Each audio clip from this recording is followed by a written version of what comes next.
Thank you, everyone. Okay, hands up who's been to a previous workshop, just to get a feel for the room. Okay, hands up who's here for the first ever time. Okay, put your hand up if you've been to a workshop again. And then keep your hand up if you've been to 2 workshops. Okay, of the people who've got their hands up, does someone want to volunteer why they've come to one of my previous workshops? Daniel, do you want to grab the mic down here for Daniel? First of all, you teach different stuff every time. And we see that your business is just quite a few steps ahead of what we try to do. So we just come here, take whatever we can and put it in our own business, and it makes us money every time. So I would be foolish not to be here. Cool, thank you very much. I appreciate also, and meeting other guys, it's great to see the same people come again, and we build relationships out of that and joint ventures. So definitely a great place to be. Cool, thank you. Dean, would you mind just sharing just for a couple of moments what you learned from the second workshop and any kind of results you might have achieved from that? I know you're looking a bit worse for wear there at the back of the room. Yeah, well, basically, I went away and actually I've started my own continuity and my own funnel and everything, following on from what you taught last time. It's now within, just a space of a couple of months doing like 5 figures online, following, literally swiping what you taught and just making it my own. So what's been the best month so far of the continuity program you built at the last workshop? Sorry? What's been the best month in terms of revenue that you've enjoyed as a result of what you learned at the last workshop? Just last month, the second month, it's growing month by month, so it's like 13,500. 13,500. Yeah. Cool. Okay, thank you, Dean. I appreciate that. So the last workshop, we taught about profit maximization. And one of the strategies that I focused on for just one session was how to build a continuity program that could really dramatically increase the profits in your business. And we focused on that for just one session. And because I know that so many people who attended that workshop achieved tremendous and dramatic results as a result of that one session, I decided to dedicate 8 sessions to how to set up a continuity program. And during the next 2 days, we're going to cover 8 steps. And each session is going to be a different step. So we're going to start off by really getting an understanding of what continuity is, why it's important for your business, and how you can quickly and easily implement it in your business for dramatic and substantial results. And then as we go through the workshop, we're going to continue by looking at the different constituent components. So we're going to look at how you need to set up your selling system really fast. A lot of people in this room have seen my different continuity offers, and we've had more than 10 over the last 2 years. And what a lot of people don't know is that the sales videos that we use in our business probably take me less than 2 hours to create. In fact, when we did our recent point-and-click coaching launch, we built a $100,000 per month business that will gross more than $1.5 million this year on current trends, and the sales video for that continuity program took less than 2 hours. Less than 2 hours, and that's not hype. In fact, me and James, who's at the back of the room, James is my affiliate manager, we actually went for some drinks one day in Jesmond in Newcastle, and James will tell you this story, and we were talking about our current continuity program, and we were having a few beers, and we were having a good laugh, and we sat down and thought, what if we created a new continuity program that catered to a different segment of our audience? And James works our support desk, or used to work our support desk all the time, and now not as much. So I sat down and I said to James, James, on the basis of the conversations that you have on the support desk, on the basis of those conversations, what kind of continuity program do you think we should create? And me and James hammered it out. We got a notepad out, we got a pen and paper, we brainstormed it, and we came up with a plan. And we executed that plan. About 2 weeks later, we sat down, and within 5 days, we had point-and-click coaching created, and we generated more than 1,000 members paying $97 a month. Now, hands up who thinks that's the kind of stuff they want to learn about this weekend. Okay. Now, I should say that's on top of our current continuity program, the Gold program, which was also generating us $100,000 per month.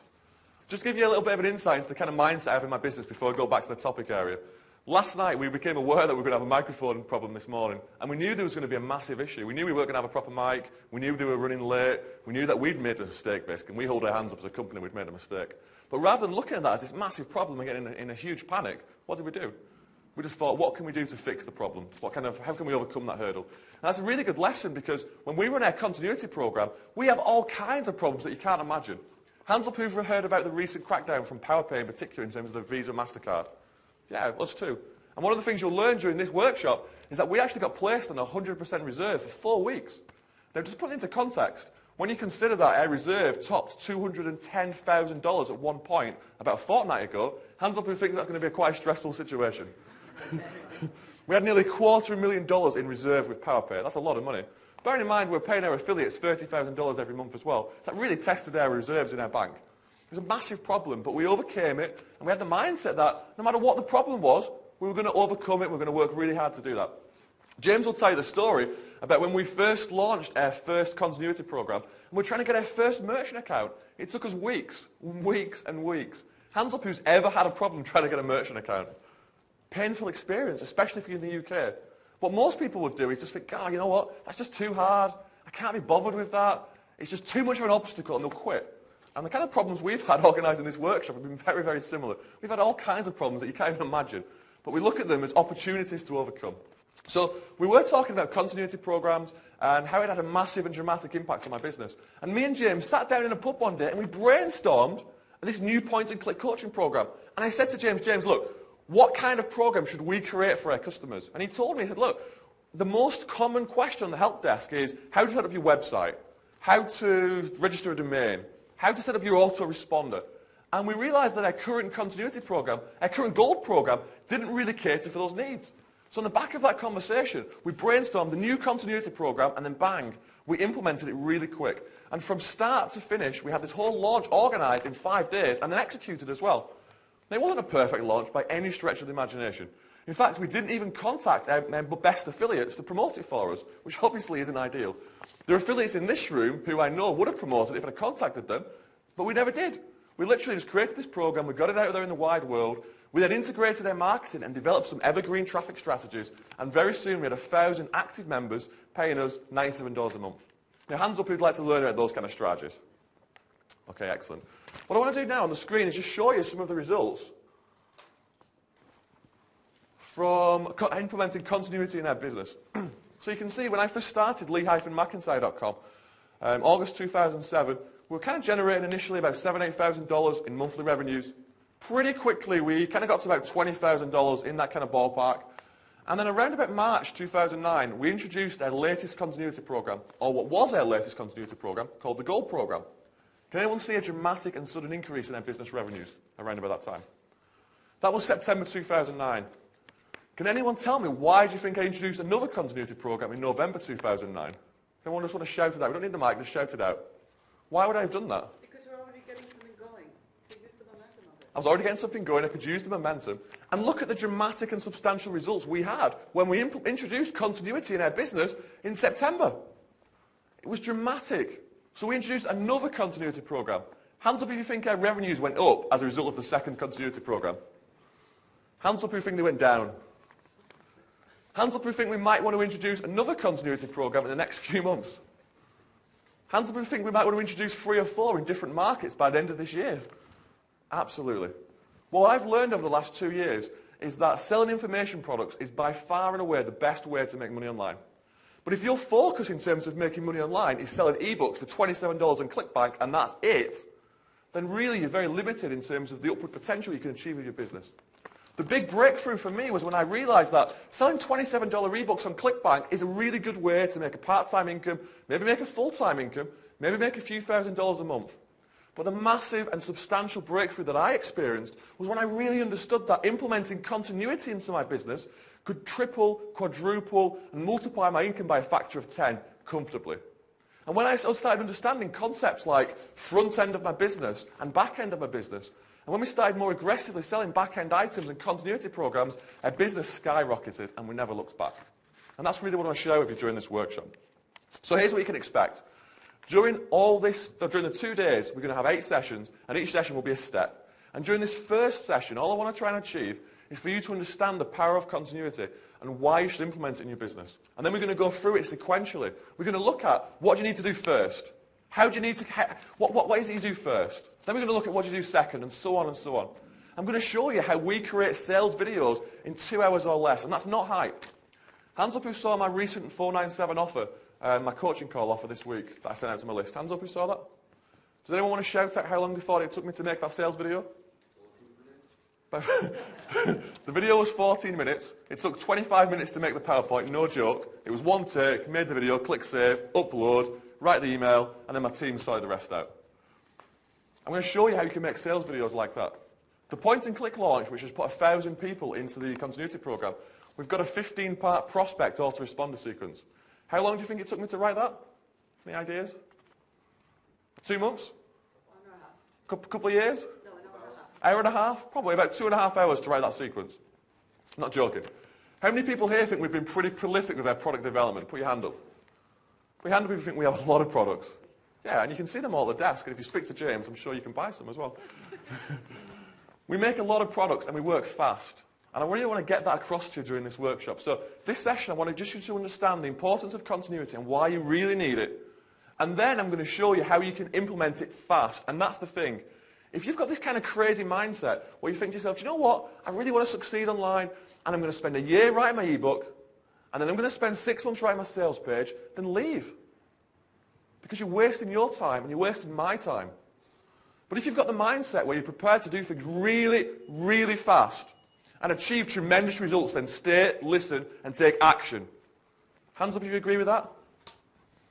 Everything we do in our business is so quick. Me and James had a great time. We ordered a bacon double cheeseburger. We had 2 pints of lager, maybe 3, and then some. And we mapped out this program and we implemented it like that. And that's really what I want you guys to be able to do.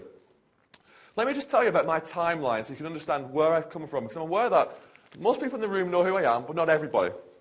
About July 2002, I finished university in Newcastle in this city. I did a law degree. And what do you think my family wanted me to do with my life? Any ideas? They wanted me to be a lawyer. I think they were disappointed when I went and worked at Enterprise Rent-A-Car instead. Very much. My first day I washed cars. It was fantastic. Anyone guess what I did on my second day? I washed cars. I had a law degree and I washed cars. I had to ring up my granddad and say, Granddad, I know you're really proud that I did a law degree, but today I washed cars. Has anyone ever had that kind of experience? Not good. About August 2002, I decided that washing cars wasn't the career move I wanted. So I started to become an accountant. And I remember lying in bed at night with a careers book thinking, what am I going to do in my life? And I'm not joking. I flicked through this book and I was looking at all these different career options. I was like, doctor, nah. Lawyer, definitely not. Whatever, consultant, blah, blah. And I flicked on accountant. I thought, that's interesting. So I read about it. I thought, I'm going to be an accountant. Not joking. Opened up my laptop, applied for a job via an agency. They rang me back the next morning, arranged an interview same day. I drove from Newcastle to Crewe same day, had an interview, started the next day. How many people think that was a considered and thoughtful career choice? How many people think that I didn't end up being an accountant? So I drove down, I moved to Chester and commuted to Crewe. It was a great lifestyle. I got the train every morning from Chester to Crewe. It was fantastic. The train broke down every day. I was late every day. My boss said, unless I got to work on time, I would be fired.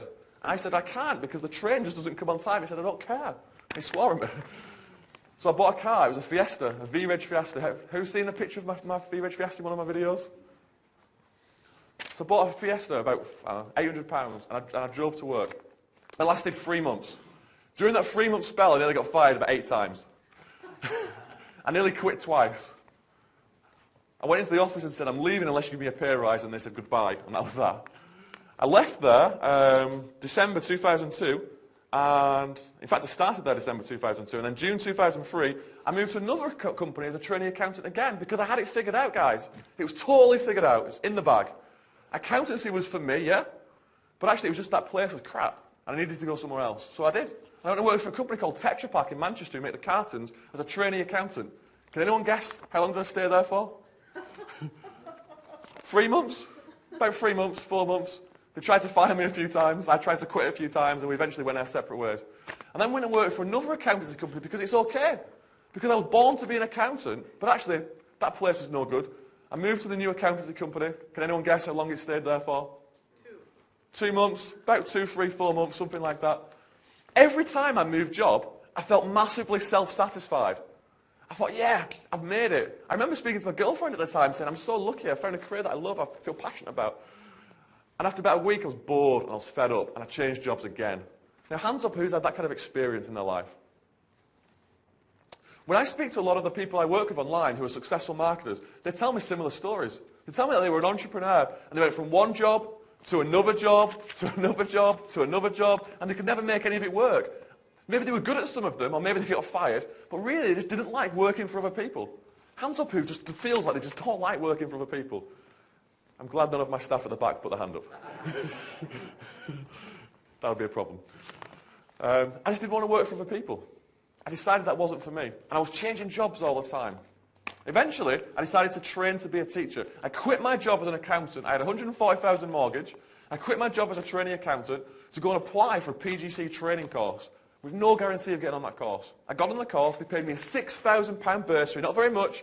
Managed to pay the mortgage, eat tins of beans, and that was that. I trained to be a teacher, and I loved it. But I didn't like the politics involved. I didn't like all the paperwork involved. And I didn't like a lot of it. And that's where I met Mark, our MC. We were good friends on our course. And I decided it wasn't for me. And I had a massive row with my boss. She came in one day, and we went at it. And then I decided, look, this isn't for me. I want to start something different. On the back of that row, I felt the lowest I've ever felt in my professional career. I was at rock bottom. I was at rock bottom. I can't really emphasize enough. I was fed up. I was frustrated.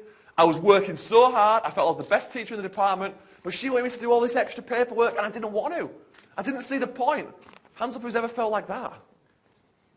We had a massive argument, and as a result of that, I started my eBay business.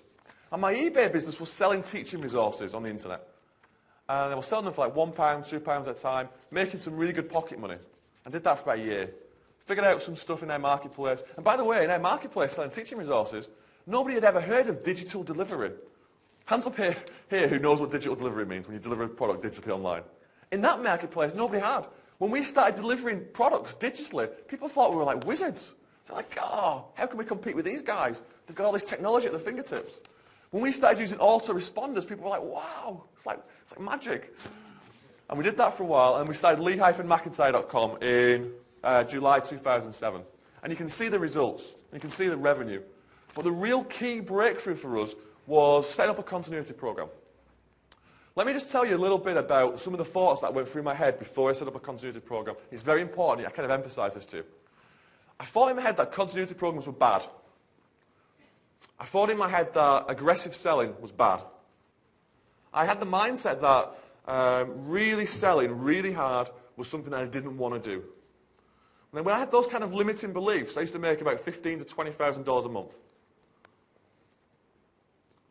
When I actually sat down and thought about how I could use a continuity program to deliver tremendous value, and I got my mind around the concept of selling, and how I started to feel that if I was selling something of value and giving people stuff of value, then there was absolutely nothing wrong with selling. And when I started understanding that it was okay to do that aggressively and ethically, then my revenue skyrocketed. So there's going to be some things I'm going to talk to you about today in terms of continuity programs that you might immediately recoil back against. You might have the mindset where you might think, well, that's okay, but I don't really want to run a continuity program. And you might feel like that because maybe some other people in marketplaces have run continuity programs unethically. Hands up who kind of buys that. Some people do that. Hands up who see people who hide the small print, don't disclose the charges, and all that kind of stuff. Yeah, we've all seen that. But that doesn't mean that having a continuity program needs to be like that. I can tell you now that Terry Dean is somebody who I admire, and I've paid him for coaching in the past, and he runs a continuity program, and I actually spoke to him about this issue. And I said, would running a continuity program be unethical? And he said, no. Only if you do it unethically and you deliver it unethically. And I agree. So as long as you're giving tremendous value and the customer knows about what's happening, then continuity programs should be the cornerstone of your business. And that's something that I've really learned over the last 2 years. So if you're sat there today and you're thinking, I'm not really sure, I'm kind of uneasy about it, then don't worry. Because my job during the next 2 days is to educate you that, number one, continuity programs will give you the breakthrough your business needs today. And then number two, there's absolutely nothing wrong with selling your products and services aggressively. As long as the customer knows exactly what they're getting and they believe they're getting more value than the money they're giving you. Do you kind of buy that? Look, if I've got a DVD course at the back of the room called the Internet Automation Plan, and it's $997 on sale, if I said to you today, I really wholeheartedly believe in the value of that course, and put it into context, when I produced that course, I stayed up night after night after night, giving my best information, giving everything I could. And I've given that course to people, and they've made tremendous amounts of money. Tremendous amounts of money. Should I feel bad selling that to somebody for $997, knowing that if they take action, they could make more money as a result?